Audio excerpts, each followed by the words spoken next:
If you love the drag content and all the exposed, make sure to hit that subscribe button right now and also turn your notifications on. Hey everyone, today's video is sponsored by Surfshark. They are an award-winning VPN, or virtual private network. And I've been using them for the past year because it can get difficult sometimes finding older episodes of Drag Race or finding ones from seasons around the world. And that's where Surfshark comes into play.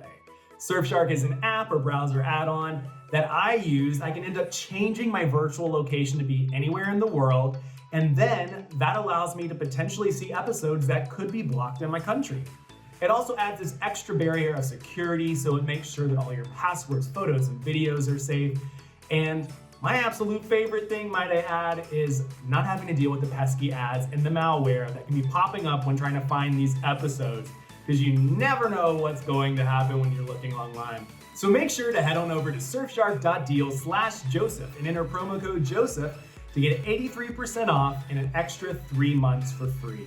Once again, that's surfshark.deal/Joseph with the code Joseph to get 83% off and 3 months extra for free. They also offer a 30-day money-back guarantee, so you are all in good hands, I promise you. And thank you so much, Surfshark, for supporting the video. Click the link below, guys. I was wondering for the longest time why your season would be like runway, fast, fast, fast, fast, fast, fast. And then it was like... Yeah, boom, boom, boom, boom, boom, boom, and it was done. They were cramming our show in, and then everything that, all this stuff, this is the thing. You remember the iconic, the pictures, and you remember the makeup job that someone did. Like you see those things, and those things, like, you come for that. But what you really are getting, and what I think people enjoy and why they have feelings around the show, is all of the conversation and the connection, and what some girls laughed at and part of their personality, and the time when that girl gave her that weird side eye look. But that was all erased from our season. It was just, hi, runway, out, go.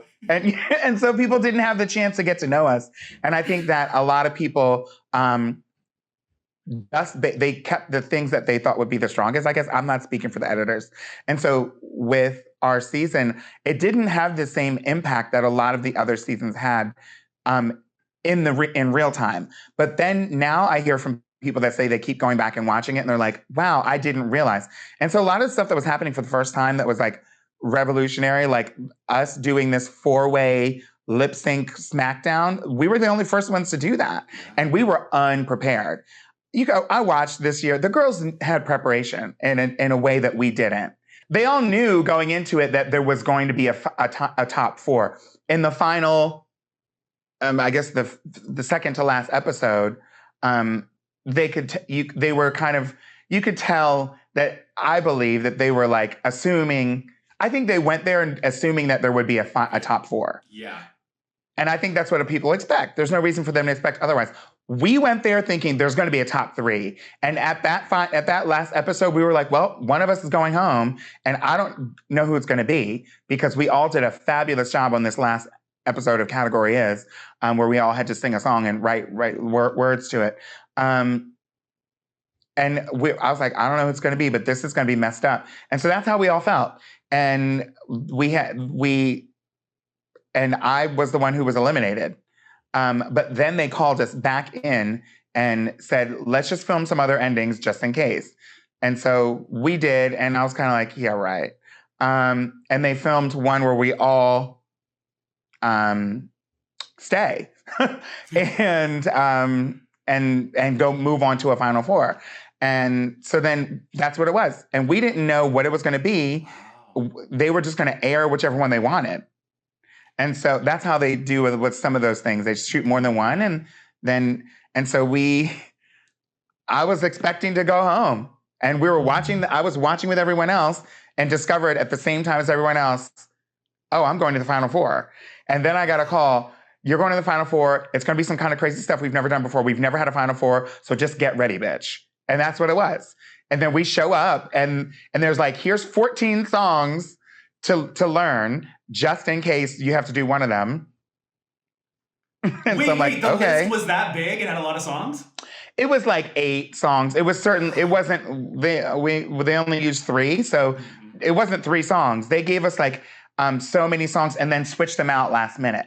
And so I've said this before, the outfit that I wore for Stronger was actually designed for Christina Aguilera's Fighter, which was, that's the song it would have been, but they swapped it for Stronger. And I'm like, oh, it obviously has a similar feel, but I was like, damn it.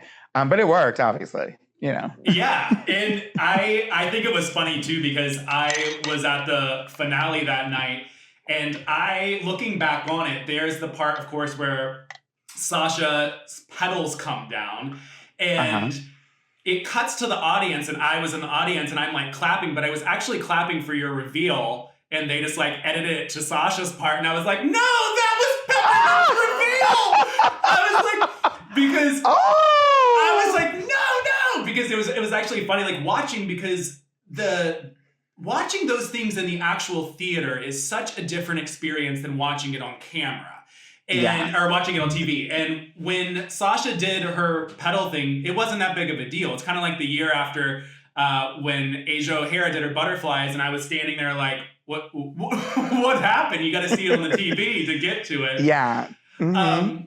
But did you guys kind of set the bar in what this lip sync for the crown was? You had your reveals, and then in season 10, you had everybody in these humongous like outfits ready to reveal 500 times. How long did you have to prepare for it? For the finale? Probably a couple of weeks. I mean, it probably took that long to make the outfit. So I'd say a couple of weeks. I think we found out around the time that episode aired, is when I found out that the episode of the category which is episode 12, I think, of ours. We got the call, and it was like, you should be prepared. You might be on the thing. So this is what you have to do just in case you're on the finale. So it was like that. They kind of walked us baby steps. We're not saying that you're on the finale, but if you are, then you're going to need to know these songs and have these things prepared. So that's what I did. And then obviously I found out. So I was kind of already semi-prepared. And then it was just a matter of like locking some of that stuff in place. And I didn't have long, let's just put it this way. I had exactly enough time to talk to the designer about what I wanted, to have them make it, and then to have them drop it off at my house. Which anybody who has ever had clothes made custom, the process a lot longer than that. You have to try it on, you have to fit it, you have to see what works. And so it fit because we had the right measurements, but I didn't know how it was going to work. And it actually didn't work properly, my reveal outfit, because the mechanism to make it reveal was not working properly. It was really weak. So we had to safety pin it. And so I was like, actually, it's not easy to close and open a safety pin behind your back. And that's what I was doing in my in the performance.